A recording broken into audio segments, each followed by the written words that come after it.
Gracias a todos y todas, gracias por continuar con nosotras aquí en el Simposio de Filosofía Feminista. Ya vamos con la última mesa para cerrar esta intensa y muy prolífica y estimulantes conversaciones que hemos tenido a lo largo de los 3 últimos días alrededor del cuidado, de los imaginarios sociales, ¿no? De cómo atraviesa la tecnología a las mujeres y a las disidencias exogenéricas, las resistencias feministas, ¿no? Pensar lo común. Entonces hemos tratado todos estos temas que de alguna manera se han hilvanado a lo largo de estos 3 días. Entonces hoy vamos a cerrar con la mesa titulada Políticas feministas y decoloniales para subvertir la vida.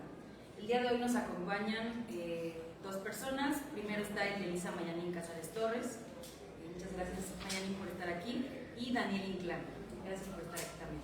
Voy a leer rápidamente sus semblanzas y comenzamos ya con las presentaciones. May va a presentar Políticas afectivas repensando la potencia de las luchas feministas en el tiempo actual. Estudió la licenciatura en Filosofía por la Universidad Pontificia de México, es maestra en Filosofía por la Ibero en Ciudad de México y actualmente está inscrita en el doctorado en Estudios Críticos de Género de la misma universidad. En la licenciatura intuía que el saber racionalista se quedaba corto. Es por eso que su tesina se enmarcó dentro de la fenomenología encarnada de Merleau-Ponty. En la tesis de maestría desarrolló la posibilidad de crear una fenomenología feminista desde la carne y experiencia vivida de los cuerpos femeninos y se encontraba en este proceso cuando inscribió una ayudantía de investigación en el Seminario de Potencialidades Feministas dirigido por Silvia L. Gil. Y en ese caminar se inspiró para desarrollar su investigación actual sobre las condiciones que posibilitan las luchas feministas en México. Está interesada en vislumbrar los nuevos sentidos políticos y las nuevas colectividades que surgen en los feminismos del 2016 a la actualidad. Por su parte, Daniel Inclán es investigador titular adscrito al Observatorio Latinoamericano de Geopolítica del Instituto de Investigaciones Económicas de la UNAM, profesor y tutor del programa de posgrado en estudios latinoamericanos de la misma universidad. Bueno, después de leer estas palabras, vamos a proceder con el inicio de la sesión. Cada uno va a tener 20 minutos para presentar y después vamos a dar paso a la sesión de preguntas y respuestas. Entonces, Mike, comienza, por favor. Gracias.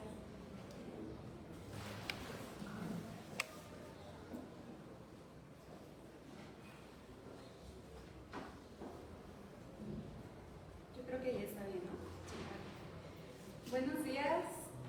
Pues muchas gracias por estar acá ya en la última mesa. Justo como decía Noemí en la mesa pasada, creo que eso es como una carrera de resistencia, parece, ¿no? Entonces, pues muchas gracias por venir, por escuchar. El día de hoy preparé un escrito, traté de hacerlo lo más cercano posible para que no fuera como tan cansado, justo considerando que ya es la última mesa. Y también quisiera decir, antes de iniciar a leer, que este escrito no solamente es como mío, sino que también esta producción que yo hice en la madrugada, incluso de camino aquí a Guanajuato, ¿no? Tiene que ver muchas veces con las pláticas que tengo con mis compañeras del doctorado, con mis amigas incluso presente aquí, ¿no? En los seminarios de investigación. Entonces como que es un texto incluso de mis vecinas, de mi colonia, ¿no? Como que es un texto ahí donde trato de hacer un conjunto de experiencias. Bueno, mi ponencia se llama Políticas afectivas, repensando la potencia de las luchas feministas en el tiempo actual. Inicio con una frase originalmente de Spinoza, pero que yo le quité conceptos y le puse otro, ¿no? Entonces, inicio. Nadie sabe lo que el afecto puede. El saber filosófico tradicional nos ha enseñado que filosofar es para seres racionales que deben dominar el cuerpo, los afectos, para sólo así pensar objetivamente y poder elevar el espíritu. Los primeros filósofos tenían las condiciones para dedicarse a observar, pensar, dialogar entre ellos y llegar a conclusiones que hasta la fecha nos vuelan la cabeza. ¿Y hoy cómo filosofamos? ¿Acaso nos basta con reunirnos cada 2 años a dialogar entre nosotras para llegar a conclusiones que nos vuelan la cabeza?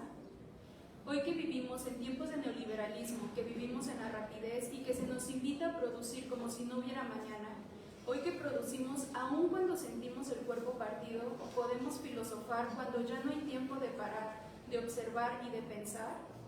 La idea de detener las prácticas cotidianas para entonces pensar, evidentemente ya no nos funciona. Hoy el ejercicio filosófico lo hacemos todos, lo hacemos la clase trabajadora, filosofamos las personas que no tenemos herencia, que tenemos doble o triple jornada laboral, que llegamos a casa después de 2 horas en transporte público, vengo de la Ciudad de México, a prepararnos de comer y entonces comenzar con otra jornada no remunerada, la de cuidados. Hoy no hay manera de separar el pensar del hacer, no hay manera de elegir si experiencia o pensamiento, no hay manera de acceder al mundo sin el concepto ni viceversa, no hay realidad puro ni concepto puro. Siguiendo esto, ¿por qué seguimos afirmando que la academia piensa y los activismos hacen, por ejemplo? ¿Por qué no afirmar que escribir es político y marchar epistémico? Digo esto también por una urgencia un tanto personal, aunque bueno, personal es político, ¿no? De nombrar la importancia de hacer filosofía en el tiempo actual, no solo porque se está tratando de quitar las materias de filosofía en el sistema educativo y mi campo laboral cada vez se ve más estrecho, sino también porque últimamente me he encontrado en diálogos trans e interdisciplinares y se me cuestiona la relevancia de mi investigación filosófica al no ser una investigación que tenga el trabajo de campo clásico o incluso etnográfico. Filosofar es necesario, porque crear pensamiento, nombrar desde la filosofía no tiene que ser abstracto ni separado de la realidad como se suele afirmar. Si hoy la filosofía es importante es porque nos permite crear conceptos como deleuzianamente se enseña, nos da las herramientas para nombrar, aunque quizá el reto está en nombrar sin tratar de agotar los sentidos, en crear conceptos abiertos que desborden incluso afectos y no que acoten o encierren en esencia la realidad tal cual el pensamiento aristotélico nos dijo. Me parece que actualmente tenemos justo ese problema o esa dificultad para nombrar. Recuerdo cómo en la última mesa del primer día de este coloquio se decía que no nos gustaba el feminismo ilustrado, no nos interesaba ser feministas trans excluyentes, pero de repente también en el público, que creo que fue André, se preguntaba, entonces, ¿cómo nos nombramos? ¿No? O sea, ya sabemos qué no somos, pero entonces, ¿qué somos? Bueno, ahí nuestra tarea. Yo tampoco sé cómo nombrarnos, pero me queda claro que si la filosofía sirve para algo, es justo para eso. La dificultad para nombrar actualmente me parece que es como el problema medieval del nominalismo, esto de las flatus vocis, ¿no? Las voces vacías donde se afirmaba que los conceptos no valen nada, y actualmente con tanto concepto, con tanta información, con tanta palabra, parece que ninguna tiene sentido, de ahí la dificultad para nombrar. Hacer filosofía implica nombrar aquellos sentidos que me gusta pensar que tienen que ver con lo común. Para Spinoza, poner nombres comunes es una forma alta de conocimiento, incluso es el segundo género, ¿no?, del conocimiento, porque la inmediatez, la rapidez, la que nos exige el tiempo actual, la producción inmediata en medio de tanta singularidad, parece imposible articular, pensar en eso común. Hacer filosofía desde ahí no solo es resistir a las formas neoliberales, también es crear, es subvertir y es politizar. Hoy hacemos filosofía desde nuestro contexto. Estamos orilladas a desobedecer las formas clásicas porque el tiempo actual está atravesado por múltiples crisis con un sinfín de violencias. ¿Será eso el común, la violencia? Hoy no podemos filosofar únicamente desde y con la razón, porque la lectura de nuestro contexto ocasiona dolores. No podemos ignorar que mientras hacemos el ejercicio filosófico de nuestra realidad hay múltiples afectos atravesando nuestros cuerpos. ¿Es el afecto entonces lo común, lo que articula, o es el deseo de transformarlo todo como Verónica Gago lo afirma? Si es así, ¿qué tipos de afectos resultan de un contexto atravesado por violencias sistemáticas? ¿Cómo podemos repensar los afectos hoy en día? ¿Cuáles son los hilos filosóficos que nos permiten tejer políticas movidas desde los afectos? ¿De qué manera las luchas feministas están potencializando esas formas políticas afectivas capaces de responder a problemáticas actuales? ¿Cómo podemos pensar hoy lo político cuando la política ya no es un compromiso por hacer un mundo mejor, sino que ahora hacer política es en sí mismo un dolor de cuerpo, un dolor de cabeza? ¿Cómo pensamos en hacer política cuando no hay condiciones que sostengan la lucha? ¿Los dolores inscritos en nuestros cuerpos tienen la capacidad de transformar? ¿Solamente hay dolor y solamente hay violencia? La cuestión afectiva en los estudios filosóficos y feministas no es una cuestión novedosa, Se puede rastrear desde las escuelas helenísticas que planteaban la importancia de los afectos para lograr una vida feliz. En las epistemologías feministas también se ha planteado la importancia de pensar desde el cuerpo y los afectos, retomando el giro afectivo para romper con sesgos androcéntricos y solo así crear nuevas maneras de pensar. Sin embargo, adentrarme a repensar el tiempo actual y lo que implica ser política también me lleva a retomar la cuestión afectiva. Me interesa pensar en el afecto como una afectación directa en los cuerpos y no como aquel binario que divide emociones y afectos, o que incluso afirma que son sentimientos encerrados en cada sujeto como si fueran estados aislados que no tienen relación alguna con la parte social y colectiva. Me interesa complejizar la manera en cómo podemos poner al centro de nuestros análisis filosóficos los afectos, porque basta con criticar el pensamiento cartesiano, la tradición racionalista, para entonces afirmar que estamos tejiendo desde iconos afectos. Vislumbrar de qué manera podemos hablar de afectos encarnados sin la necesidad de vulnerar o vulnerarnos, ni revictimizarnos ni revictimizar, sin crear jerarquías afirmando cuáles deben ser los afectos de una verdadera revolución y cuáles no, o cuáles son los afectos que potencializan la lucha y cuáles no.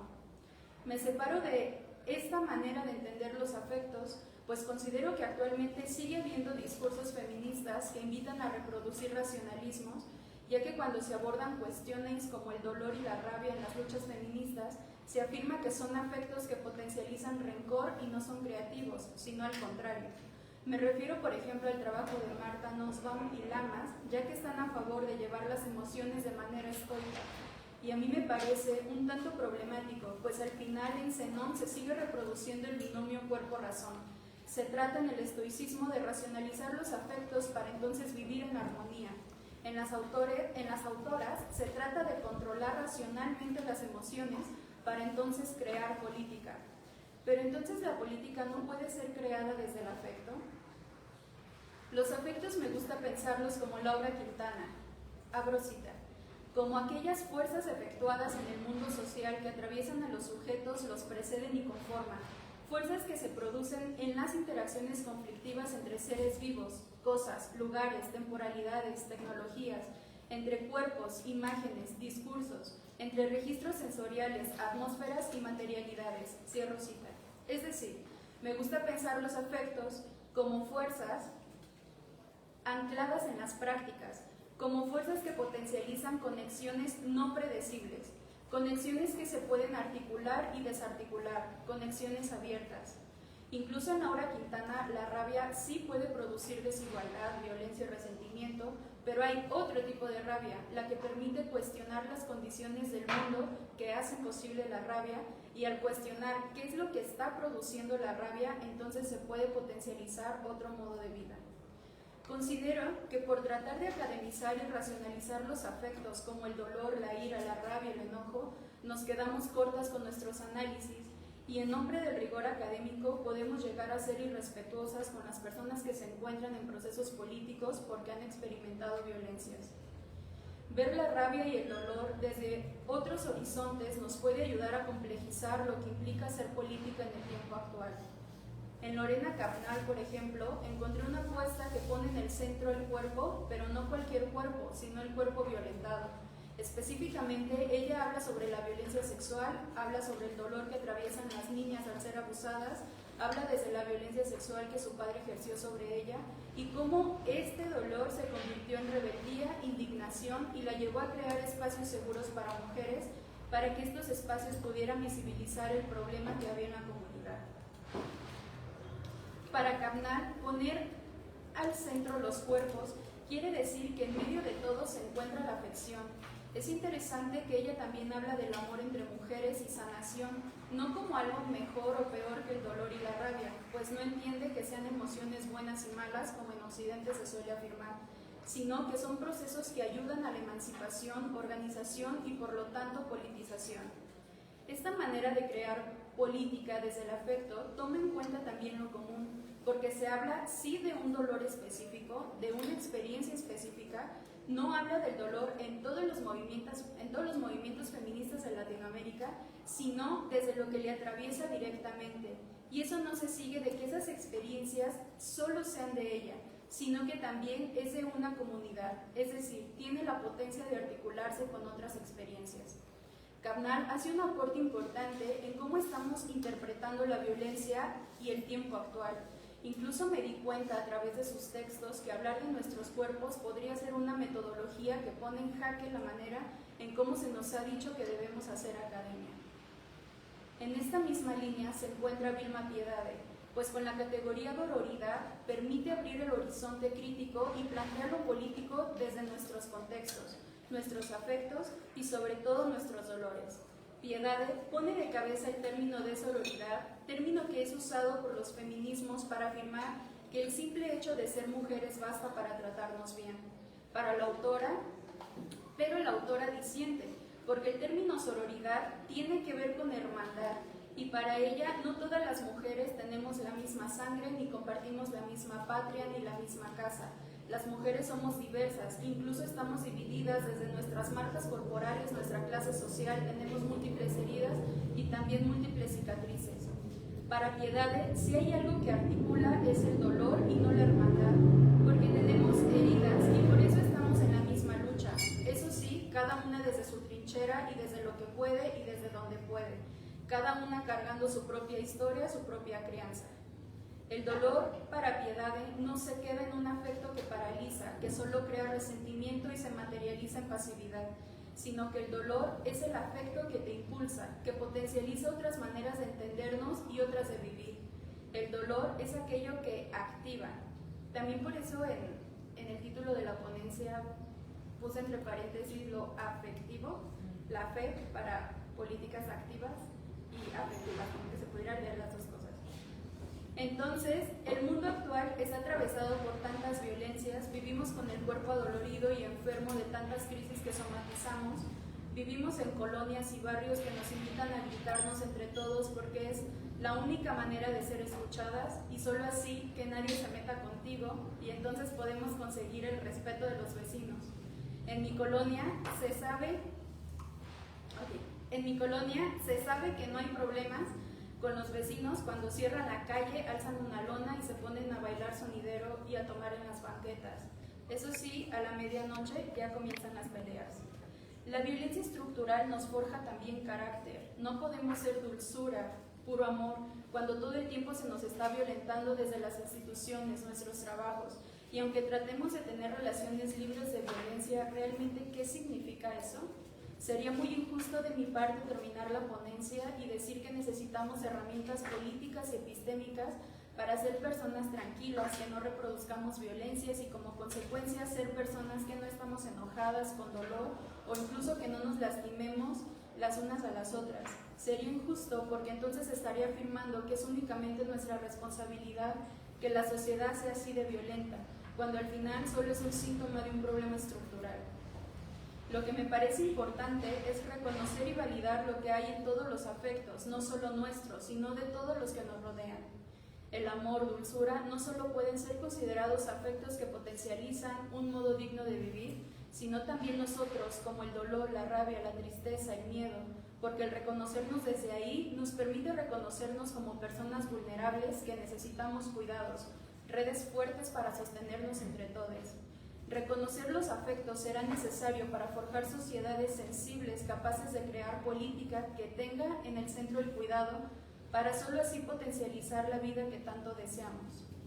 Finalmente, me parece importantísimo también rescatar la ternura radical que nos enseña Lía García, pues aunque ella nos comparte cómo es que las mujeres trans experimentan dolores por las miradas de desaprobación e incluso nos habla de cómo hay una manera estructural basurizada con la que socialmente se trata sus cuerpos, aún con todo eso, ella también explica cómo la transmutación del dolor inscrito en el cuerpo se puede convertir en ternura, pero no cualquier ternura, sino una radical.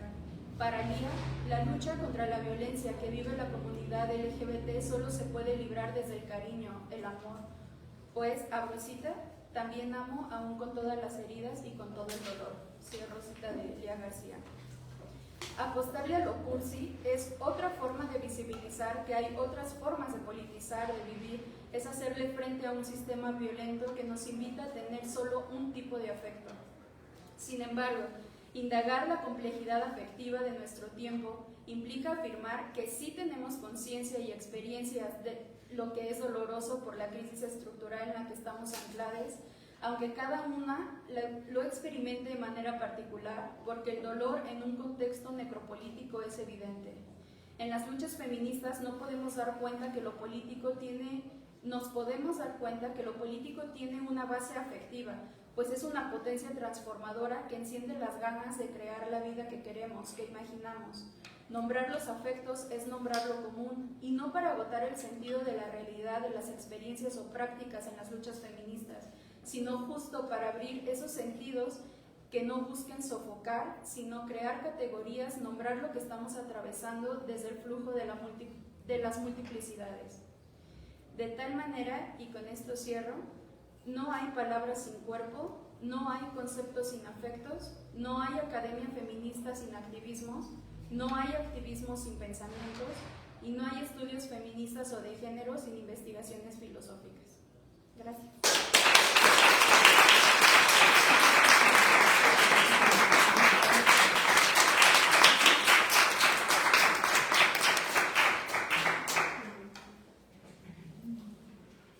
Gracias. Bueno, gracias también a todas las personas que están acá, pues, por aguantar tantas jornadas, tantas charlas. Ahora siento un poco de nervio por ser la última presentación acá, lo cual también es muy interesante, digamos, se hace efectiva la consigna la voy a parafrasear, no el miedo, sino el nerviosismo tiene que cambiar de bando, y hablar en este espacio a mí me imprime un nervio que generalmente no suelo tener, lo cual también es muy interesante porque eso lleva a cómo planteamos la producción de conocimiento, cómo hacemos las interacciones, cómo también encarnamos ese escenario en el que tenemos que poner las ideas en juego. Y para eso, bueno, pues agradecer a Silvia por aceptar la propuesta de ponencia acá, para hacer estas interlocuciones, para abrir estos espacios de reflexión. Yo me dedico a los estudios de violencia. Llevo ya muchos años trabajando violencia, la relación entre violencia y reproducción del capitalismo contemporáneo, y en todo ese trabajo pues me he encontrado con un abanico amplísimo de reflexiones feministas y de reflexiones elaboradas por mujeres. Y aquí pues también la ventaja de hablar al final es que puedo recuperar algunos debates que ya se hicieron y también llevarlos a las reflexiones que quiero proponerles, y entre ellos justo es esta tensión sobre las mujeres escribiendo sobre violencia que no necesariamente se reconocen como feministas, pero que podemos justo en esta discusión incorporarlas a este debate feminista, ¿no? Pienso en trabajos de mujeres brillantes en América Latina como Inés Aguirre, la misma Pilar Calveiro, Alejandro Berti, Miriam Jimeno, Daniela Rea, Marcela Turati, que no todas se reconocen como feministas, pero que han hecho un aporte bestial para el entendimiento de las violencias en América Latina, y bueno, junto con ellas, pues las que sí se reconocen como feministas, Mabel Bellucci, Rita Segato, Verónica Gago, Mónica Carnolini, Francesca Gargaro, Liliana Carnal, María Villán, etcétera, etcétera, etcétera, ¿no? Que esto también plantea un tema sobre cómo aproximarnos a la violencia desde esas voces. Creo que aquí sí podríamos jugar con la idea de que sí son aproximaciones feministas, no importando que se autorreconozcan como tales, ¿no? Lo que también quisiera llevar al terreno de problematizar América Latina, porque me parece también muy importante desde esto que he aprendido con los diálogos con el pensamiento feminista, romper la identidad también de lo latinoamericano y presentarlo como un problema, porque me parece que los estudios de violencia en América Latina, la mayoría tienen ese límite identitario y que siguen planteando a América Latina como una identidad fija y no como un problema a encarar. Y que creo que también el feminismo justo, al menos estas versiones críticas con las que hemos estado aquí intentando construir interpretaciones, nos llevan también a ese terreno que no solamente interrumpe la identidad fija sobre el género y los cuerpos, sino también esas identidades históricas que en este caso quiero llevar al latinoamericano, para pensar que América Latina no es una esencia, que no es una identidad fija y que no se reduce a Che Guevara con Marichuy, sino que también está Bolsonaro y está Andrés Manuel López Obrador. Es decir, también son tan latinoamericanos estos como los otros, y que tenemos que pensar esa complejidad y esa contradicción para no caer en idealizaciones y pensar que la violencia en América Latina es una suerte de falla de esa identidad. Creo que es resultado de la disputa por esa identidad. Entonces, dicho esto, yo lo que quiero proponerles para platicar con ustedes son 6 aprendizajes que he tenido de la lectura de mujeres, la lectura feminista de la crítica de la violencia para pensar América Latina. Pues voy a hacer una cita sin citas, es decir, no voy a poner los nombres de todas las mujeres que he leído, voy a hacer a la Benjamin una reflexión sin dar los nombres, pero donde se podrá reconocer que las ideas no son mías, sino una reapropiación. Son 6 niveles de crítica que quiero proponerles, a ver qué les parece, cómo los podemos ir tejiendo. Seguramente acá se podrán ir construyendo más. Un primer nivel, me parece que este conjunto de trabajos, de este conjunto de mujeres, nos lleva a pensar que se necesita una crítica dialéctica de la violencia. ¿Qué entiendo por esto? Una crítica que va más allá de los actos. Algo que nos ha enseñado la crítica elaborada por mujeres en torno a la violencia es que no puede sostenerse solamente en actos, que tiene que ir más allá, porque la forma dominante, incluso en las perspectivas críticas, diría por ejemplo en ciertos marxismos, se concentra solo en los actos y en la sumatoria de actos. Y creo que la crítica feminista nos ha enseñado que necesitamos pensar la violencia como proceso, y pensar en procesos y no solamente en actos. Porque esta forma de la contabilidad del acto, de la administración y la gestión social, pues no permite reconocer la complejidad que está implícita en el ejercicio de la violencia. La expresión clara de esto es la crítica a la violencia patriarcal. No acaba cuando acaben los tocamientos, las miradas lascivas o las violaciones, que no es menor que esto acabe. Acabará cuando se acabe esa estructura que hace posible ese tipo de prácticas. Entonces, la idea de una mirada dialéctica es pensar justo la violencia como proceso y no solo como un conjunto de sumatoria de actos. Hay estructuras. Entonces, esto lleva a un segundo nivel de esta mirada dialéctica, que es que no son solamente actos físicos, sino un conjunto de distintas fuerzas combinadas.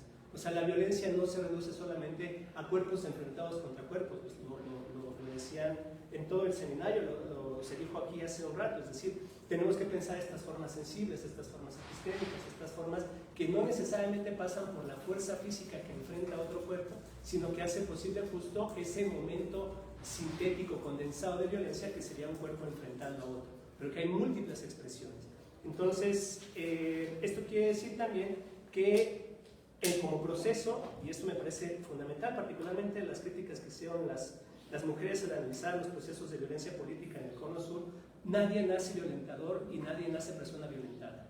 Es decir, no es una condición de sustancia, porque si no, entonces pensamos, claro, pues si se nace mujer, ergo vas a ser violentada toda la vida, lo cual no quiere decir que no haya ciertas condiciones que aseguren que eso sucede, pero no es una condición dada, sino es una construcción en el marco de un proceso.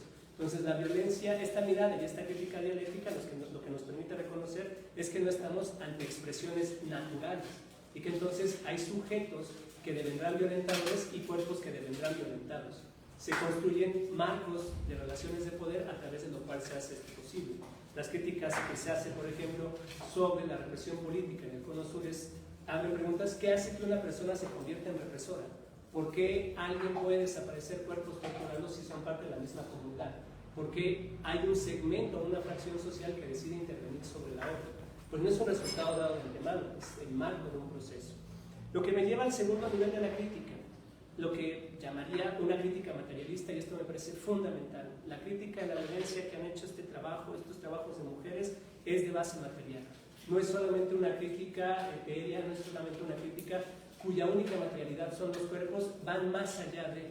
O sea, cuando estamos pensando la crítica desde este conjunto de reflexiones, se ponen en juego por lo menos 6 grandes niveles.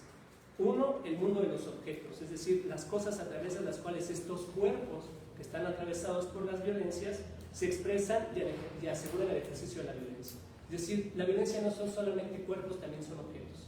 Y esto se plantea, insisto, sobre estas reflexiones en torno a momentos álgidos de la violencia política en América Latina, donde no solamente nos encontramos todos cuerpos agrediendo cuerpos, sino cuerpos interactuando con objetos que también aseguran prácticas violentas. Y lo podemos llevar a cosas aparentemente sutiles, pero que expresan esta estructura en la que se inscribe, como la vestimenta, el alimento, en los órganos con los que trabajamos. Es decir, los objetos también hacen parte del ejercicio de la violencia. El segundo nivel, que tiene que ver con los objetos, es el orden tecnológico y el acceso desigual al orden instrumental. O sea, la idea moderna de que los objetos son horizontales y se pueden usar por igual por todas las personas, pues la crítica elaborada por mujeres o esta crítica feminista nos demuestra todo el tiempo que no, que los objetos tienen claras marcas de diferencia sexo-género y que además en el ejercicio de la violencia se aseguran esos accesos desiguales.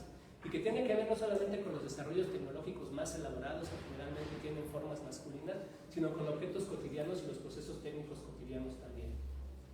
El tercer nivel, esto que es clave, lo ha hecho la crítica feminista de corte marxista, es cindir el mundo entre el proceso productivo y el proceso reproductivo.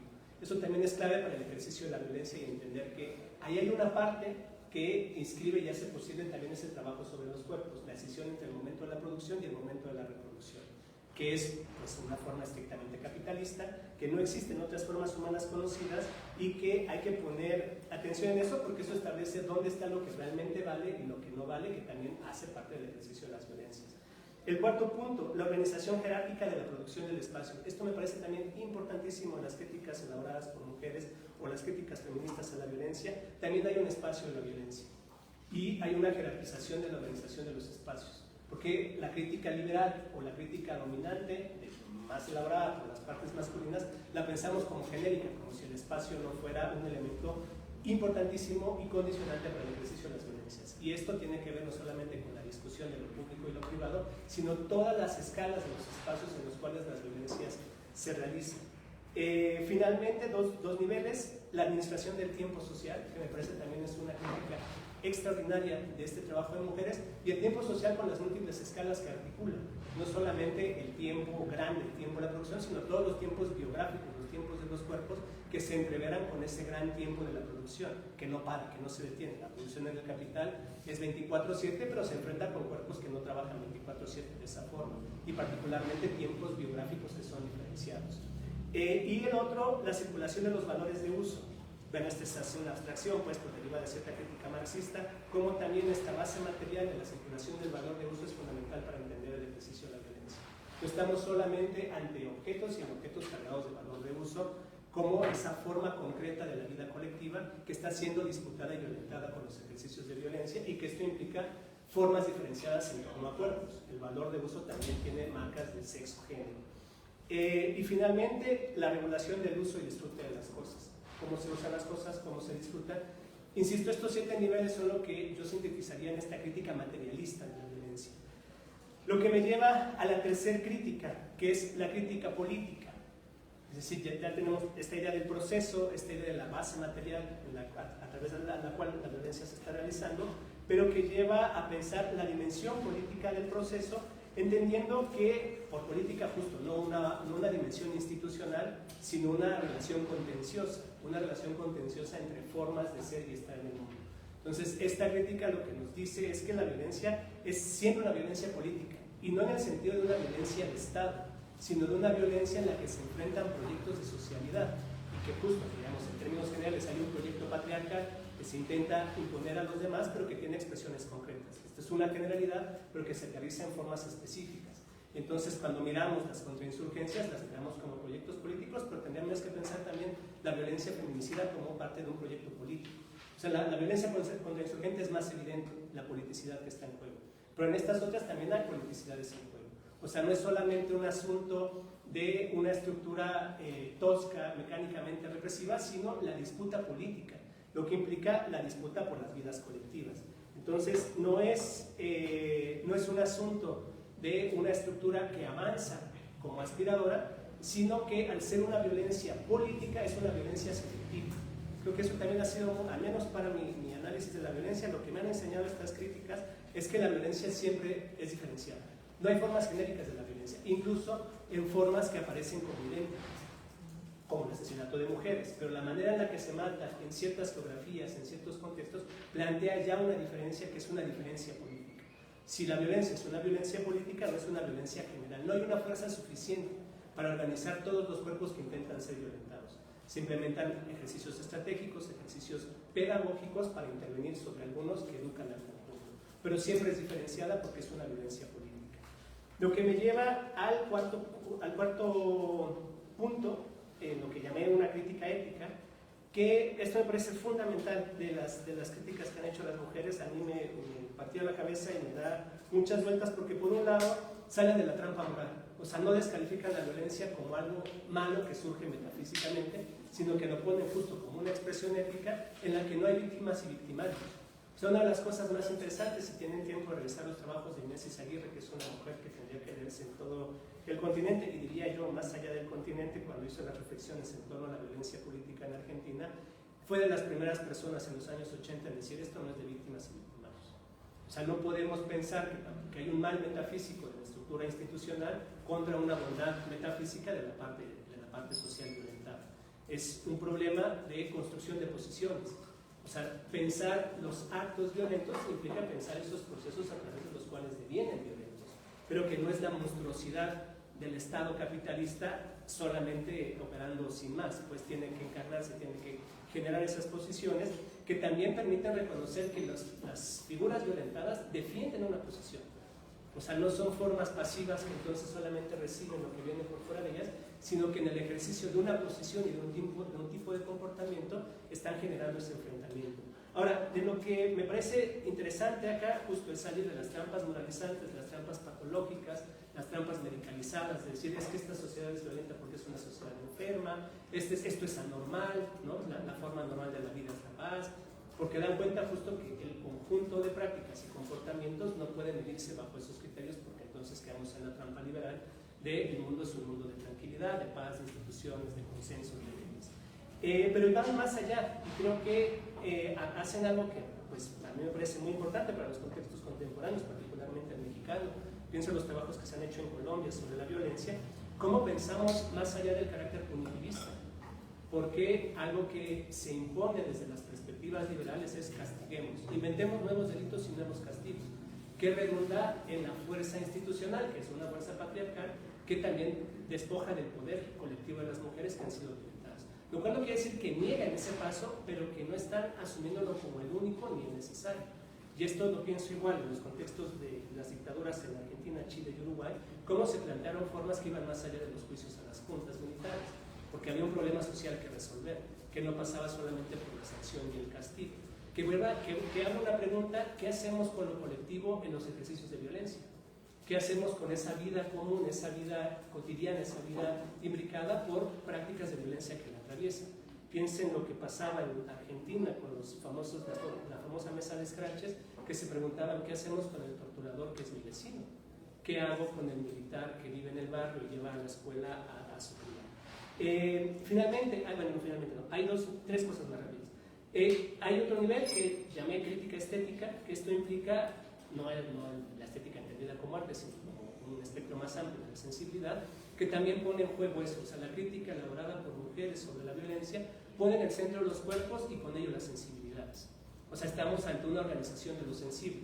La crítica de la violencia también nos tiene que llevar a pensar esa organización de lo sensible, porque no son solo cuerpos convertidos en números, que es lo que hacemos en el caso mexicano en la mayoría de los casos, la contabilidad. Pero no pensamos en esa forma de sensibilidad que encarna en ese cuerpo y la relación colectiva de esa sensibilidad. Y creo que estas críticas nos ayudan mucho a no perder de vista eso. O sea, no son solo cuerpos, sino cuerpos que sienten y que sienten porque son relaciones colectivas. Finalmente, una que a mí me parece, pues no la más importante, pero sí de las más importantes, que es una crítica historizante. Toda crítica de la violencia, diría en estas reflexiones, tiene que hacerse en un contexto histórico. No hay violencias atemporales, no hay violencias eternas, y particularmente la violencia política tiene que mirarse en esa clave histórica. Pensemos el caso, otra vez, mexicano, es sobre la reflexión que se hace en torno a la desaparición. Una lectura, desde mi perspectiva muy simple, elaborada en su mayoría por varones, diría que estamos ante una repetición de lo mismo, que estamos en una continuación de la Guerra Sucia de los años 70, cuando lo que nos llevan estos análisis es no, estamos ante procesos diferenciados que recuperan ciertas prácticas, sí, como la desaparición, pero las inscriben en otro contexto de operación de la violencia, en otra lógica de la violencia. Entonces se necesita hacer una crítica histórica de la violencia para no pensar que es una estructura eterna, temporal, que está ahí y que en el fondo pareciera es una condena inevitable. Es histórica y temporal general, entonces no podríamos hacer nada contra ella. Y justo la idea de pensar la necesidad del análisis histórico es otra vez disputar no solamente lo que se dice, sino cómo se dice, para qué se dice y cómo se van construyendo entendimientos del tiempo. No solamente la historia en el sentido más mecánico, sino la historia como una operación colectiva con el tiempo que produce un conocimiento sobre esa operación colectiva con el tiempo.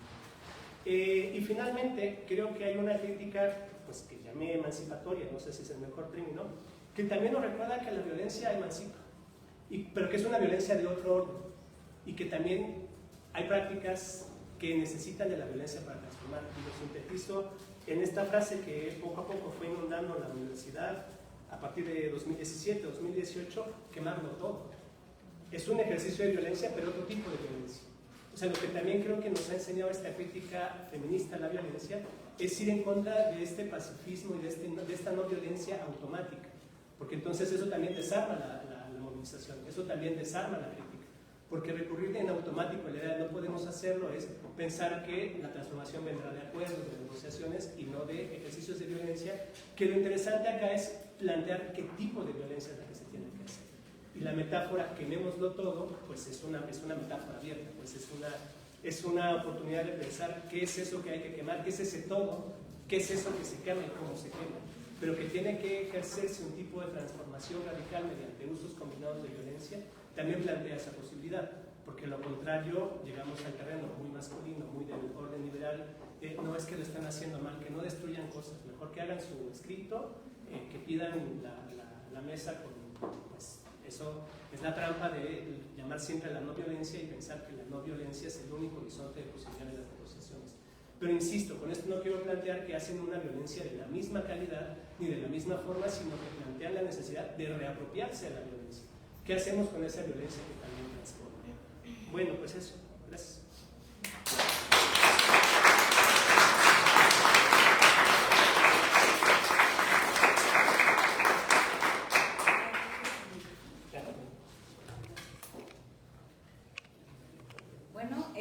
Tenemos entonces muchísimo tiempo para dialogar, entonces pues aprovechemos para sacar cosas que no habíamos podido sacar en otras mesas y tratar de tejer pues, alguna discusión pues, que nos intervenga, que nos interpele, que nos interese y que le sume a estas muy buenas participaciones. Entonces tenemos la primera mano alzada. ¿Sí? ¿No? Fue muy preciso. ¿Alguien quiere comentar algo? ¿Crisis existencial? ¿Pregunta? ¿Queja? ¿Sugerencia? ¿Observación? ¿Alguien más? Vamos a darle prioridad a las compañeras, por favor. ¿Me ayudas con el...? Ah, sí, sí, quieres. Es que es para el... a la transmisión en directo. Bueno, pues muchas gracias. Yo trabajo con un problema que quizá no todos conozcan porque es como muy pequeño, o sea, muy estrecho. Se trata de mujeres que tienen un diagnóstico genético de predisposición a cáncer. Desde la medicina hegemónica se les recomienda hacer cirugías reductoras de riesgo, quitarse mamas y serpientes y ovarios. Entonces eso les causa como muchos problemas a futuro. Entonces eso es lo que yo estoy investigando y me sonaron mucho las dos charlas. Por un lado, porque estas personas viven toda una historia de pérdida, de sufrimiento, pero a la par se entreteje también toda una historia de cuidados y de sororidad, porque todas ellas han sido cuidadoras de sus enfermos, ¿no? Generalmente sus madres, sus hermanas, he tenido que acompañarlas hasta la muerte. Y por otro lado, pues también convergen tipos de violencia de la medicina hegemónica, en donde pues el vivir con ese diagnóstico genético sin tener la enfermedad ya te conlleva a padecer problemas psicológicos y hasta psiquiátricos. Y además de violentar tu cuerpo sin tener ningún respaldo jurídico. Entonces, con respecto a lo último que hablaban en la charla, sobre las violencias como de resistencia, yo pensaba si también se podría incluir como estas formas de resistencia pacífica de negarte de negar hacer lo que te pide como la sociedad o el gremio médico y si eso también podría considerarse una forma de resistencia para combatir estas formas de violencia sistemática. Vamos a darle la palabra a la compañera para que respondan a dos preguntas. ¿Vale? Aquí.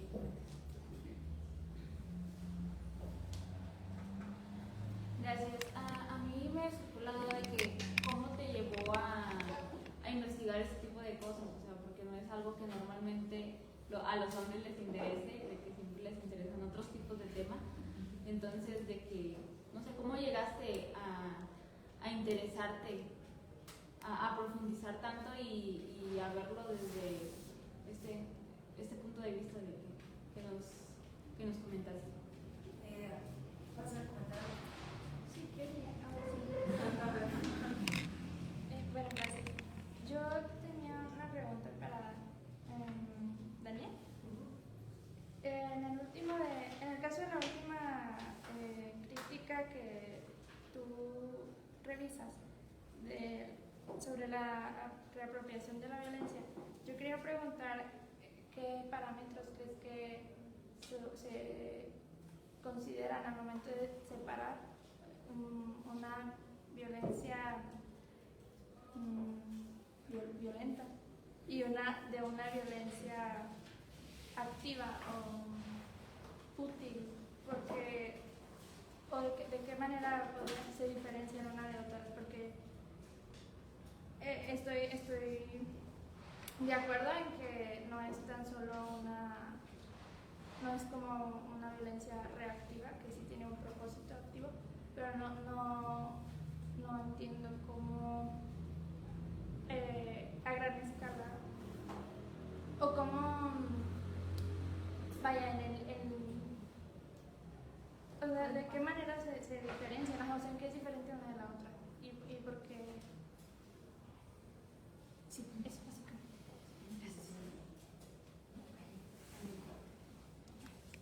Vamos a primero lo de bueno, ¿sí? Bien, vean, para el ponente, primero en la parte en la que no mencionó a las filósofas feministas o no las citó, yo sé que puede ser por fines positivos, ¿no? Pero creo que valdría la pena que sí se fueran mencionadas con precisión, ¿no? Quién dijo qué cosas, y cuándo lo dijo y todo, porque es esa cuestión de la apropiación o el reconocimiento, ¿no? La visibilización de las ideas feministas de las compañeras, ¿no? De manera más explícita.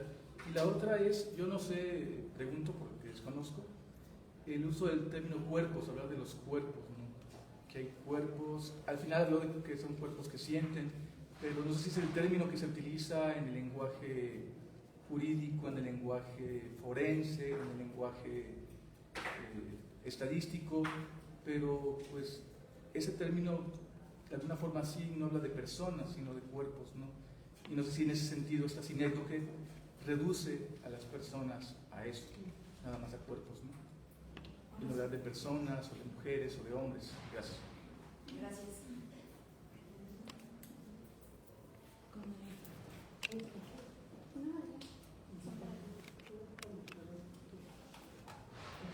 A ver, bueno, sí, es que si hiciera toda la lista de las referencias, yo sé que es tramposo, pues también puede parecer una apropiación libre, lo que en el fondo es, pero pues sí, podemos hacer, si quieren, al final una lista de las hojas, de lo que se puede hacer, porque decir todo eso, o sea, lo que intenté hacer fue lo que llamaría yo un estado del arte sintetizado, de lo que me parece puede organizar los aportes que a mí me resultan importantes para la crítica de la violencia, que también tiene que ver con cómo llegué yo a esto. Yo soy historiador de formación y mis primeros trabajos de investigación, incluso mi formación en licenciatura, pues tenía que ver con algo que a mí ya me resultaba evidente, que estábamos transitando hacia un orden militarizado.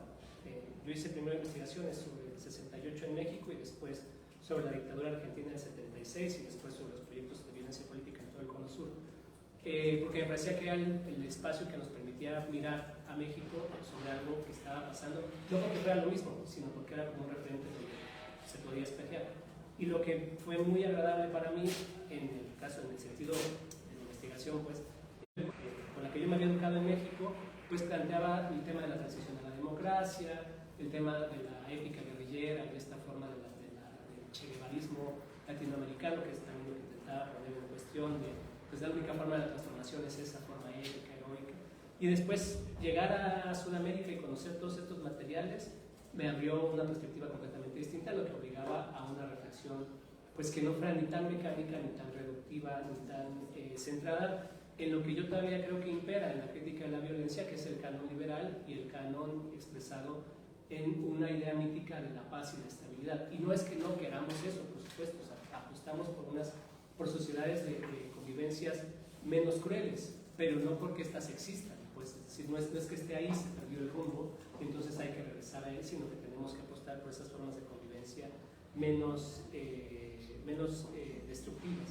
Lo que también me lleva a pensar cómo también trabajamos la violencia sin miedo, porque la lectura del imperativo liberal y el imperativo de paz hace de la violencia un par dicotómico. O sea, pensamos la violencia como lo opuesto a, la violencia como lo opuesto a la paz, la violencia como lo opuesto a la estabilidad.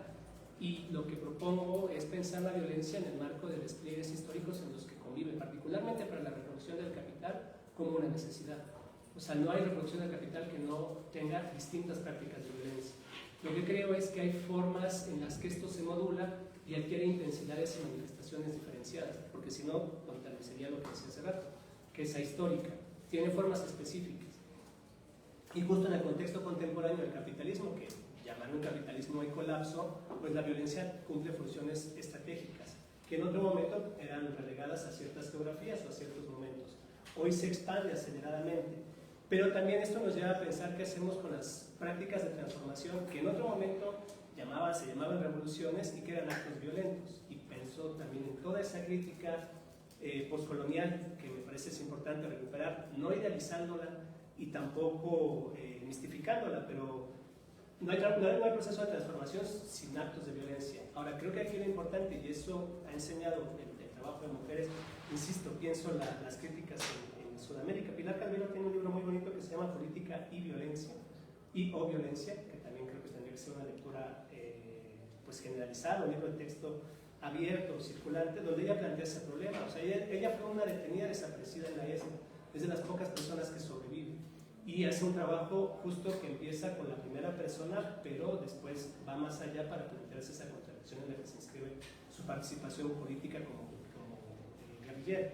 Y después critica la misma guerrilla, critica esas contradicciones, pero sí plantea la posibilidad de actos violentos de otra naturaleza. Ahora, ¿cuáles son? Pues no hay una receta. O sea, no es una forma en la que podamos decir hasta aquí se llega y siempre se corre ese riesgo. O sea, ¿cómo no usar las armas de la opresión para la liberación? Que ese es el argumento de Fanon. O sea, Fanon, en el famoso libro Los Condenados de la Tierra, que generalmente solamente lo leemos el prólogo de Sartre, que por lo demás es muy malo.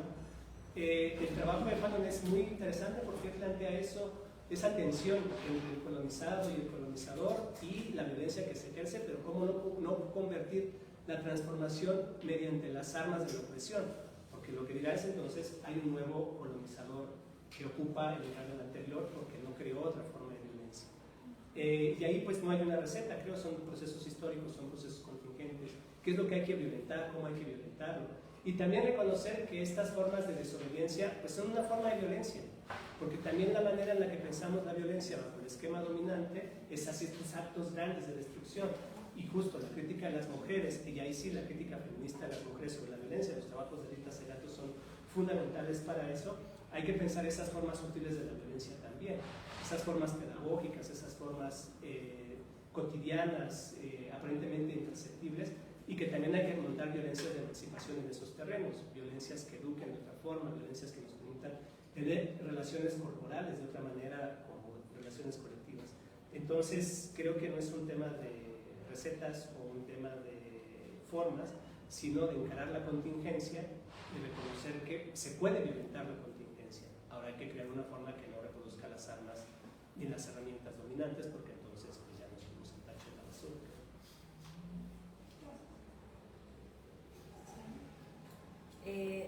¿Tenemos más preguntas, comentarios?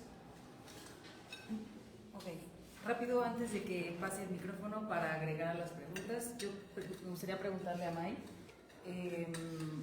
con todo esto que repensaba sobre los afectos y la razón, quiero preguntarte algo para que te dé tiempo de pensarlo. ¿Qué puede la razón que se erige como distintivo de lo humano? ¿No? Porque normalmente pues, desde la Ilustración tenemos este sujeto racional que se despoja del cuerpo y de los afectos, como vimos platicando en el cerro hace rato. ¿Quién alzó la mano primero? Y después, Enar. ¿Quién era? ¿Tú?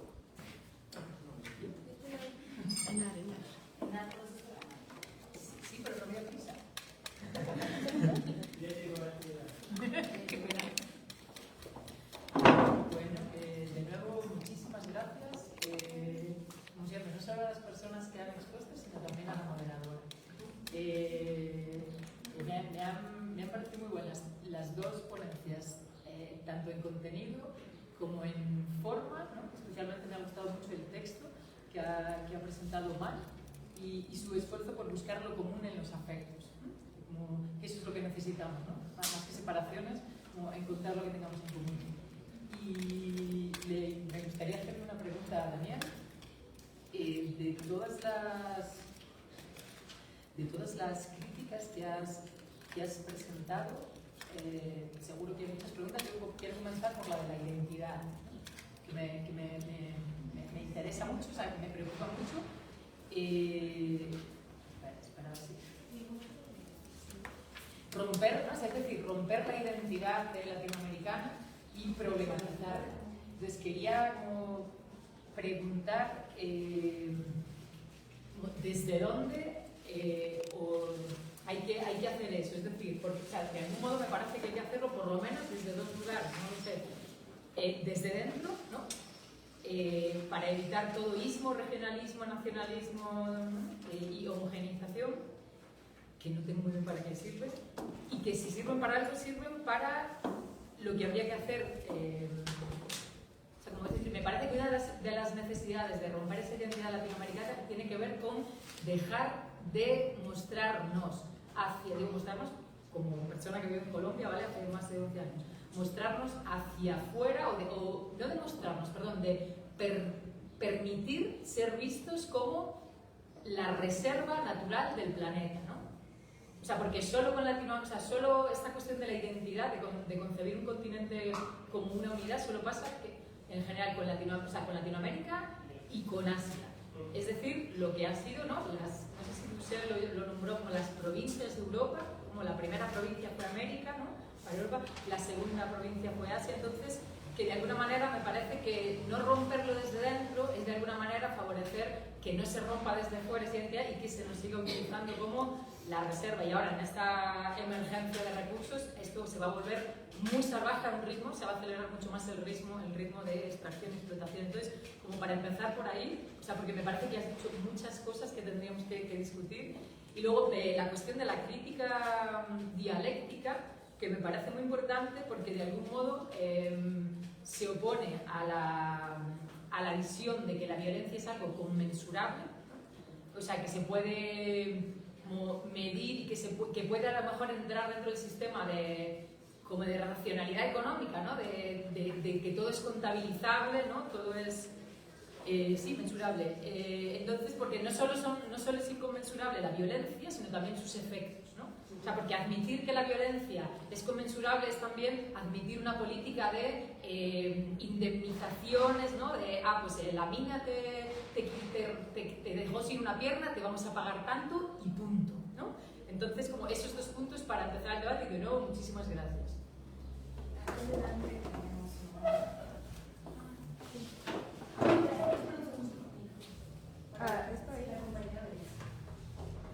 Bueno, a mí me gustaría hacerle una pregunta a Iteliza, de que muchas veces el día a día de que empiezan a decir de que el peor enemigo de una mujer es otra mujer, entonces me gustaría que me ilustraras de que cómo se puede combatir y qué opinas tú de esta frase y esta forma de pensamiento tan, no sé, sí, tan misógino.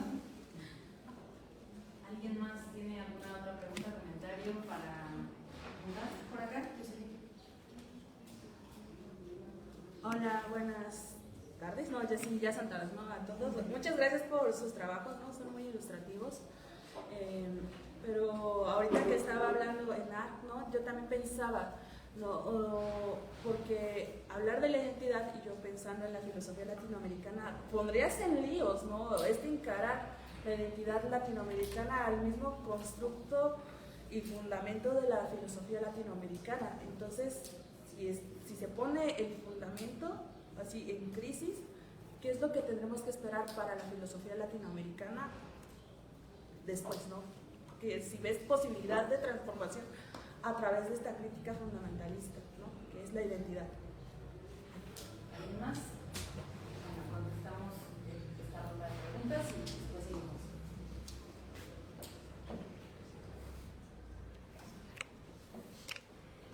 Bueno, muchas gracias por las preguntas. Quisiera retomar el comentario de la compañera.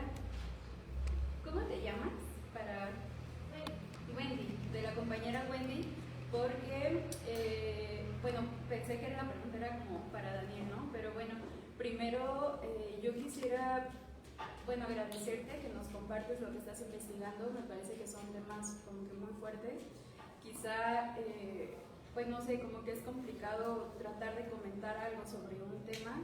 En primer momento creo que porque no es una experiencia como que me sea cercana, y así solamente por medio de pensamiento o algo así me parece como complicado afirmar algo, ¿no? Lo que sí es que quizá, pues no sé, como que tú decías que si se podría considerar una resistencia pacífica, ¿no? Negar lo que el gremio, pues no sé, el gremio de la medicina exige como estas mujeres y que las mujeres desobedezcan, ¿no? Yo creo que no solamente es como una resistencia, ¿no? O sea, creo que no solamente es algo como de resistir en cuestión de pasividad, sino creo que también ahí las mujeres al desobedecer como que afirman una vez más su agencia y no solo resisten, sino que también tienen modos creativos incluso de llevar esa, como que todo ese constructo médico, ¿no? A las que se le destina, por ejemplo. Entonces yo pensaría eso, que no solamente se resiste, sino que también hay una creación, ¿no? Política que se entreteje con los cuidados y con todo eso que tú nos comentaste, ¿no? Pero gracias pues por expresarnos tu investigación. Astrid, ¿qué puede la razón que se dice lo distintivo del cuerpo, ¿no? De lo humano. De lo humano, mira, hasta la ponte. Pero bueno, creo que al final también se teje un poquito con la pregunta del compañero que decía qué es el cuerpo, y creo que para tratar de definir qué es el cuerpo filosófico, pues necesitamos otras 2 horas, porque es rescatar toda la tradición filosófica en donde dice qué es, qué no es, y depende de qué autor, entonces es qué es el cuerpo, ¿no? Lo que sí me queda claro es que hablar del cuerpo para nada podría ser un reduccionismo, considerando que toda la tradición filosófica, y acaba tú también la respuesta, ¿no? Que toda la tradición filosófica ha hecho como una infravaloración de él, ¿no? Y como esta premisa clásica que no solamente complejiza, esta premisa clásica del binomio cuerpo-razón, que no solamente complejiza, que no solo no complejiza el proceso cognitivo, ¿no? Y recupero con cómo comenzó Daniel también su ponencia, en donde decía, yo casi nunca siento nervios, pero ahorita sí, ¿no? Y es curioso porque también creo que entre nosotras, aunque este espacio, incluso hay caritas que desde Aguascalientes nos estamos viendo, pues yo sigo con el nervio ahí, ¿no? Entonces hay como un proceso cognitivo no complejizado, por ejemplo, a la hora de hacer esta dicotomía, y que creo que también cuando estamos hablando de cuerpo, de emociones y de afectos, no se trata como de hacer esta como inversión simple, en donde, bueno, pues ya no es la razón, ahora es el cuerpo, sino al contrario, o sea, es que no hay manera, justo como decía en mi texto, ¿no? No hay manera de pensar sin afectos, no hay manera incluso de estar leyendo sin estar sintiendo, ¿no? O sea, sin que tú, o no hay manera de estar acompañando sin estar atravesada, ¿no? Entonces, pues eso, creo que es por ahí una falacia. Y respecto al peor enemigo de una mujer, es una mujer. Ok, bueno, pues sí, me parece, ya lo había hecho Astrid, ¿no? Me parece que es algo misógino. Y bueno, no solamente eso, sino que creo que de repente estamos cayendo como en argumentos metafísicos, no solamente de afirmar justo que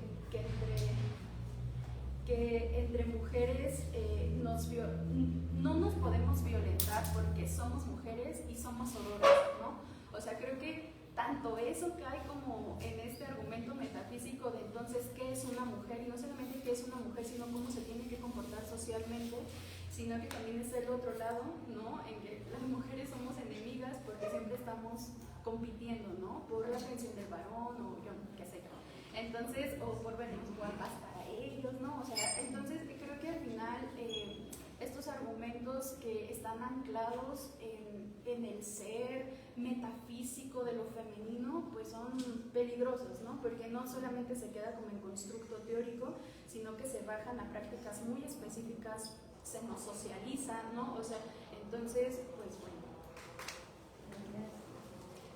Gracias. A ver si logro hacer el puente. Acá me dan las correcciones necesarias. Pero creo que la crítica a las identidades que plantean los feminismos críticos nos sirve también para pensar otras muchas identidades. Pues no quiero decir con esto que es isomórfico, que entonces el mismo procedimiento va para el otro lado, porque tiene que haber una mediación, tiene que haber un esfuerzo para tratar de servirnos de ese andamiaje para llevarlo a otros espacios. Y a mí sí me parece urgente que discutamos todas las identidades pues, de manera radical, como se intenta en este espacio, incluida la latinoamericana y las nacionales, como decía Ana, ¿no? Me parece que ya son prisiones políticas muy fuertes y que para el caso de América Latina también remarcan una idealización súper peligrosa que implica por lo menos 3 mecanismos combinados. Una mitificación de la historia latinoamericana, que además pasa por mitificar a los llamados pueblos ancestrales y la ancestralidad, y que se construye una suerte de continuidad natural, y que entonces decimos somos los herederos de los mayas, o Ayuní habita en Zahualcóyotl, o cosas que terminan siendo muy míticas, pero que también mistifican esos procesos. O sea, el segundo paso es esa mistificación que hace casi oracular el acercamiento, ¿no? Porque solamente un conjunto privilegiado, aunque todas las personas que nacimos acá lo tenemos, pero solo un conjunto privilegiado puede llegar allá. Y se construyen ritos y procesos de interpretación y de acercamiento que en el fondo me parece son muy despolitizantes, porque apuestan a que hay una bondad, que es el tercer punto que me parece peligroso, la bondad intrínseca de esa identidad. Y el caso de América Latina, pues lo intento decir en todos los espacios y genera muchos conflictos en los espacios de los estudios latinoamericanos sobre todo, pero tenemos que deshacernos de la figura de Che Guevara como el epítome del proceso de transformación, incluido el comandante Marcos, pero no del zapatismo, pues el zapatismo es más que Marcos, Galeano, etc. El proceso de transformación de América Latina es más que Che Guevara y Fidel Castro, que además son figuras muy masculinas, muy crísticas, la forma en la que Che Guevara se entrega, se sacrifica por la emancipación del mundo y por el hombre nuevo.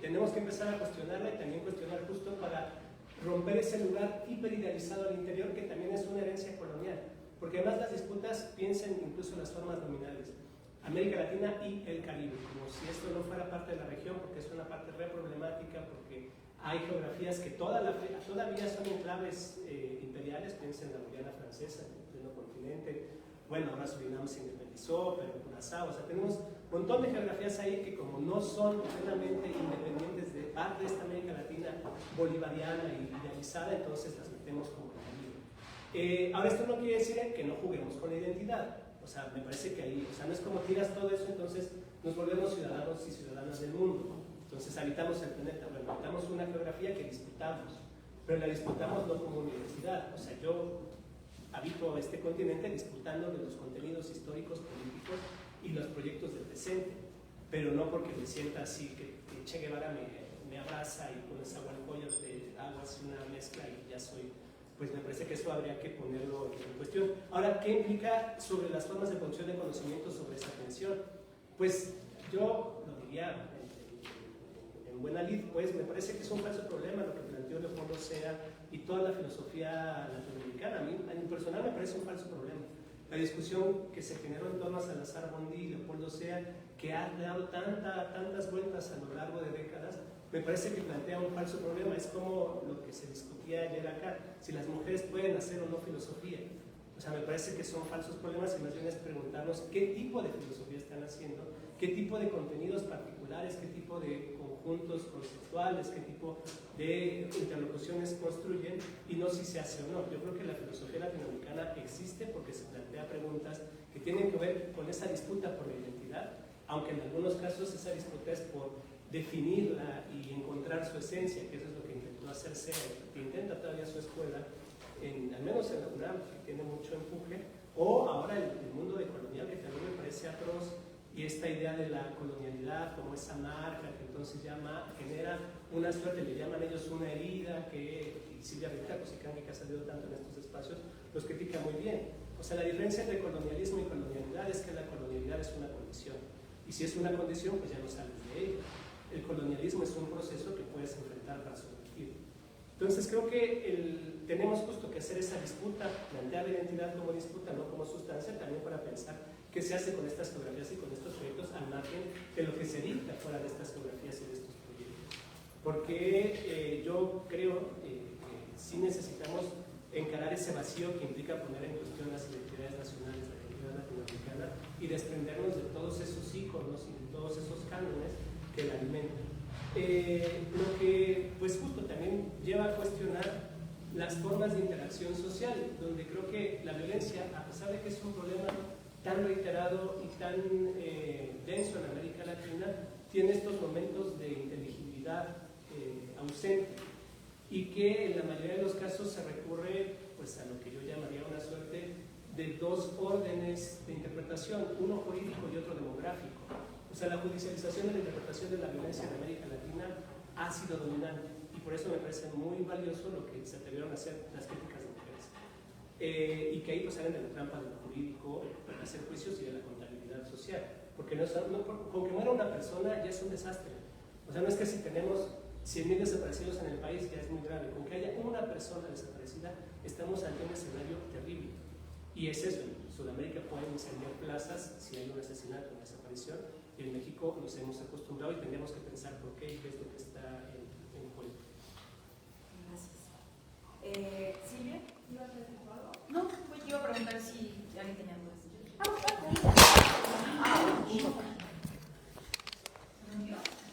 No. Creo que seguimos transmitiendo.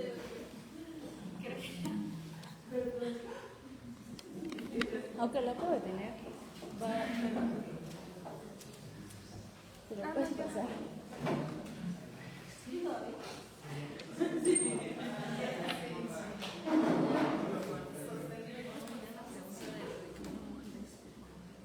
A ver, yo en relación a tu ponencia, May, bueno, me sumo también a esa idea de que necesitamos la filosofía también en el feminismo, ¿verdad? Entonces, bueno, esa parte, ese final tuyo, pues es muy importante. Me quedé pensando en algo en relación al dolor, y es que el dolor puede ser en algún momento algo así como que el dolor nos vincula también a la comunidad, ¿no? El dolor permite articularnos. Y eso pienso que es cierto. El dolor, de hecho, puede ser muy poderoso, ¿verdad? En un momento en el que, como el de ahora, se nos está diciendo que tenemos que dejar el dolor atrás permanentemente, ¿no? Piensen en lo que ha sucedido con la pandemia. Parecería que no podemos hablar más de lo que nos ha pasado en la pandemia, que tenemos que encerrar nuestras heridas y seguir adelante, ¿verdad? Todo esto, por supuesto, sabemos que está vinculado con una lógica interproductivista neoliberal, donde el consumo, la felicidad, etcétera, ya no lo sabemos, ¿no? Todos los discursos que se están tratando de imponer sobre la vida. Entonces, frente a eso, traer el dolor creo que puede ser muy poderoso porque pone en crisis esos relatos neoliberales, ¿no? Sin embargo, también, ¿qué pasa cuando, además de haber esa disputa entre el relato neoliberal de la felicidad y el dolor, cuando estamos viviendo una realidad donde el dolor se está extendiendo de una manera pues, muy preocupante, ¿verdad? En sus múltiples formas, ¿no? Dolor por enfermedades, dolor por violencia, dolor por pérdidas, ¿verdad? Dolor por duelos no superados. Hay muchos dolores. ¿Cómo hacer? Y lo que me quedé pensando al escucharte es cómo hacer para que entonces en ese ámbito donde el dolor ya no es solamente disruptivo frente al discurso dominante, sino que el dolor se expande y se extiende, cómo hacer para que el dolor no acabe siendo indiferente. Porque a veces no podemos con tanto dolor, ¿verdad? Y lo que hablábamos en la mesa anterior, entonces nos ponemos una especie de coraza donde necesitamos no aceptarnos porque aceptarnos nos destruye también, ¿no?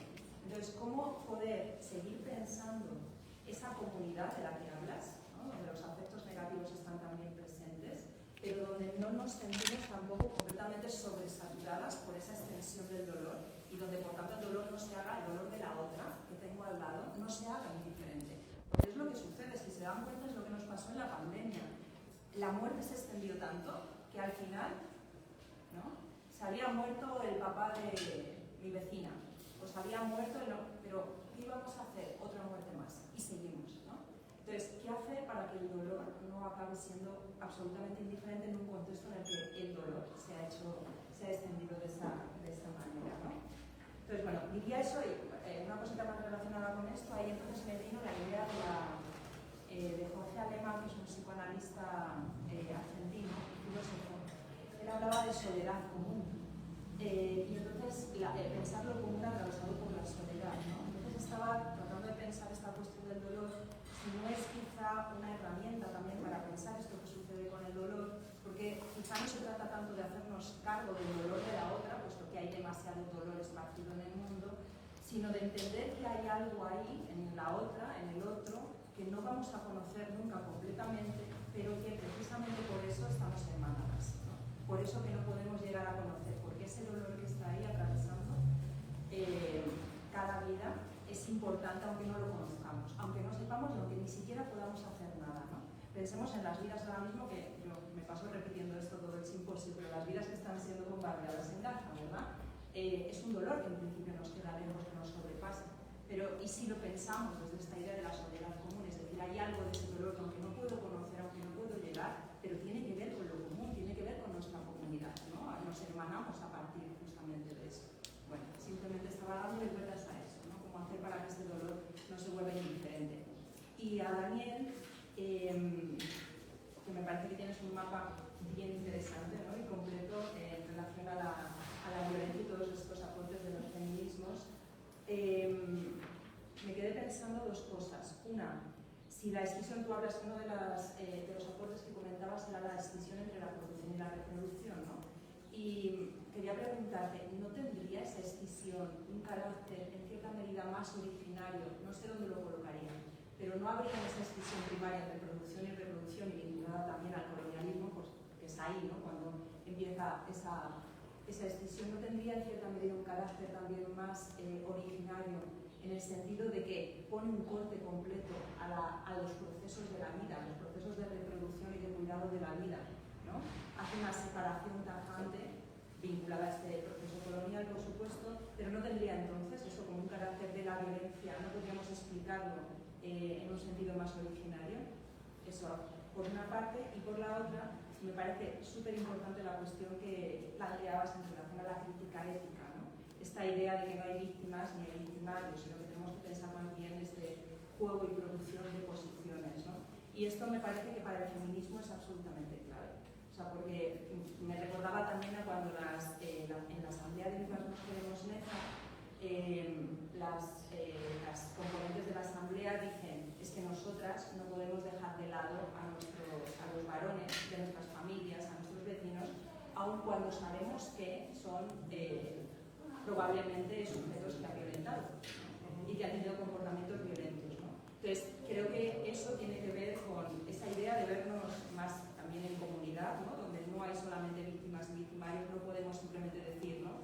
Acabemos con estos señores, ¿no? Que son como los responsables de... Es mucho más complejo el asunto, ¿no? Y tiene que ver con toda esa producción de subjetividades y de lugares, y por tanto ahí como los procesos de transformación de algún modo, en algún momento, tienen que hacerse cargo de estas subjetividades masculinas, ¿no?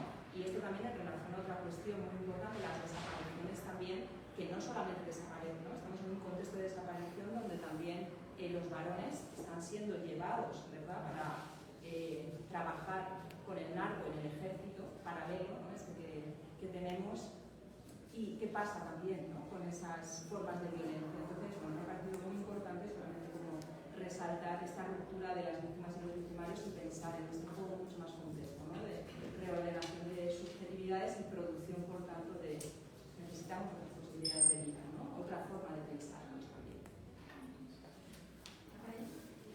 Y les vamos a dejar de bien, tu nombre es Daniel. Daniel. Ah, perfecto. Gracias. Es que me quedo dando vueltas y me llamó mucho la atención cuando hablaste del dualismo, violencia y paz, porque no lo había pensado así como un dualismo y todo lo que eso implica.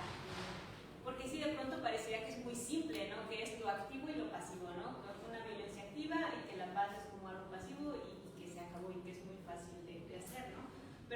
enfrentamos, por ejemplo, todo esto que hablábamos de estos actos de resistencia que no siempre son pacíficos, que a veces son bastante disruptivos, pero que también pueden ser creativos, una disrupción creativa, pero que también muchas veces los procesos de paz son violentos, porque estamos hablando quizá no de qué tipo de paz, si es una paz que se logra a través de la represión o cómo se está logrando ese estado de paz, y lo pongo así entre comillas. Me viene a la mente una canción de un grupo español que se llama Director 2, que dice, es preferible la injusticia al desorden, decía el abuelo al abrocharse el uniforme, ¿no? Hablando sobre el franquismo. Pues sí, había paz, pero ¿a qué costo? ¿No? ¿Y en qué condiciones? Entonces, mucho y nos dificulta mucho un análisis más profundo y más poderlo llevar más a la práctica de una mejor manera, entendida desde la relacionalidad y ya.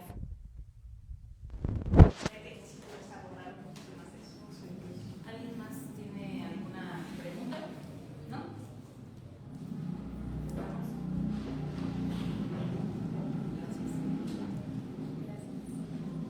Gracias, Silvia, por el comentario. Definitivamente me parece que incluso cuando nuestras investigaciones están tan ancladas en estar pensando solo el dolor, pues no resulta incluso tan sano, ¿no? Como o sea, en nosotras. Y bueno, me parece como muy relevante este comentario, porque justo creo que cuando estamos ante estas situaciones, pues no sé, como que vale la pena hacer el esfuerzo, ¿no? Para ver otra cosa más allá del dolor. Puede ser complicado, pero creo que es la única manera, porque de repente estar pensando solamente dentro de esta categoría, pues no sé, llega a un determinado momento en que se paraliza, ¿no? También creo que la cuestión de acompañarnos, pues sí tiene que tener ahí, o no tiene que tener pretensiones respecto a salvarnos, ¿no? Porque creo que también cuando estamos justo acompañando procesos, ¿no? Que están atravesados por el dolor, de repente sí hay como estas pretensiones de querer salvar de las situaciones para que ya no se siga atravesando ese dolor, y me parece que una cosa es acompañarnos y otra cosa es tratar de salvar, ¿no? A las personas de esas situaciones. Entonces, pues no sé, también creo que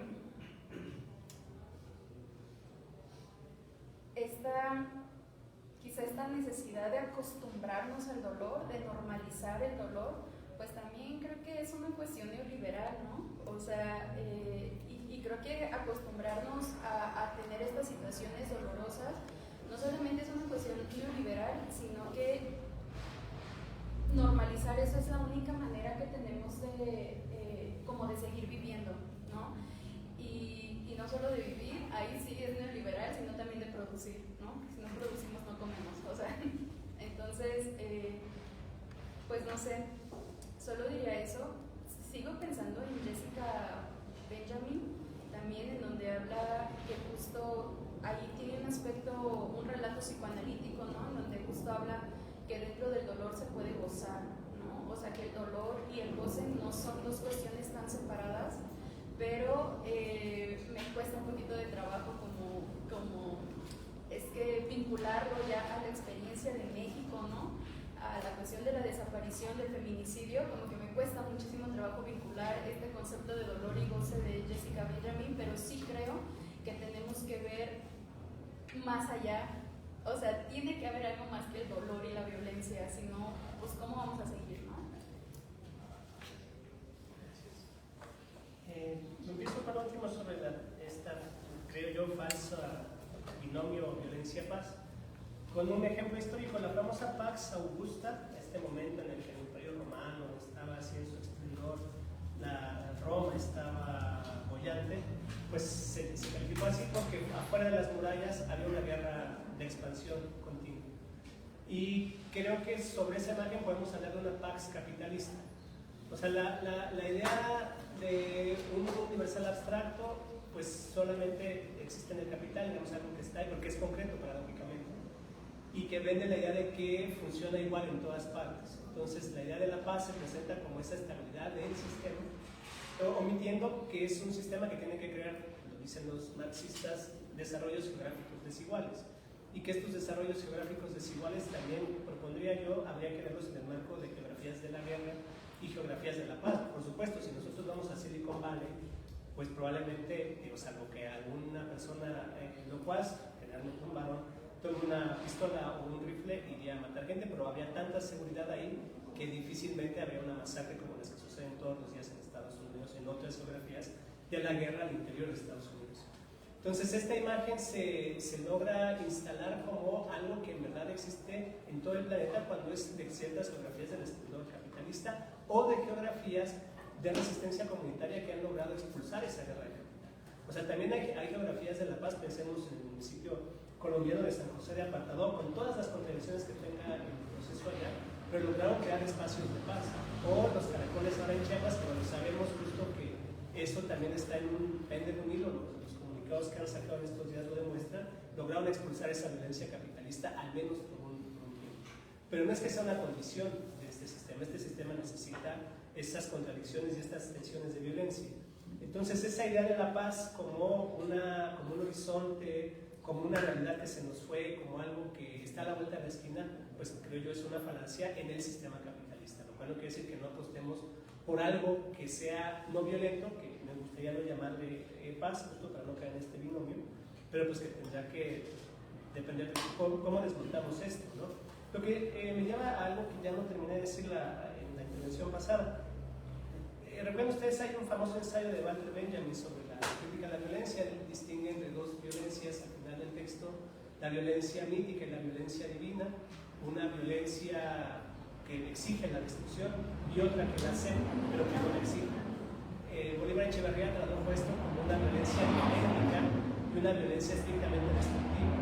Creo que las violencias dialécticas son las que permiten el retorno de la fuerza. Voy a poner un ejemplo que probablemente también acá me digan que no es tan cierto, pero violentamos el lenguaje para crear con el lenguaje. Pero retorna esa violencia, es decir, esa fuerza que le imprimimos a ese código al que venimos al mundo para darle otra configuración, pues son actos de violencia, pero que es una violencia que regresa, porque esa creación permite nuevas transformaciones. No es una violencia unidireccional, unívoca, sino una forma de violentar un entorno para abrir posibilidades, para generar potencias. Y creo que esa es una violencia en la que podríamos pensar, qué potencias se abren, qué espacios de lo posible son los que ponemos en juego. Y ahí pues justo lo que señalaba Silvia me parece clave, no perder de vista que toda práctica de violencia, incluso la dialéctica, tiene una base comunitaria. O sea, yo creo que en México hemos avanzado también muy poco en esa discusión de las bases comunitarias de la violencia, porque seguimos pensando que si es comunitario es bueno. Entonces decimos, no, el narco no es comunitario porque destruye la comunidad. Pero si no tuviera una base comunitaria, no tendría un control del territorio tan fuerte, un entrelazamiento entre las prácticas en la región, porque no es solamente que tengas estos personajes construidos por esta industria cultural, bigotones con pistolas y sombrero que llegan y convencen a todo un pueblo, hay bases comunitarias también. Y que tenemos que empezar a verlo de esa manera, y también las violencias dialécticas, cuáles son las bases comunitarias que las harían posibles. Porque si no, seguimos en esta crítica de la normalidad, de la enfermedad, de la excepcionalidad.